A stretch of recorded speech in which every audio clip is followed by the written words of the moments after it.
Hello everyone! Ayan, lakad time tayo guys. It's 7 a.m. in the morning here in Abu Dhabi. Samahan nyo ako. Nagising ako mga 5:30 na eh. Ayan. Naglakad ako, pabalik na ako guys.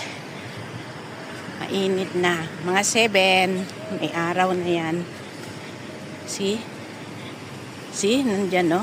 Lumalabas na ang araw. Ang sinak ng araw.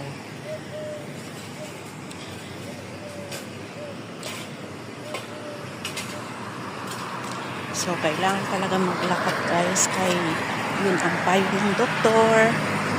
Exercise, lakad sa umaga. Kahit inaantok pa, kailangan talaga magising.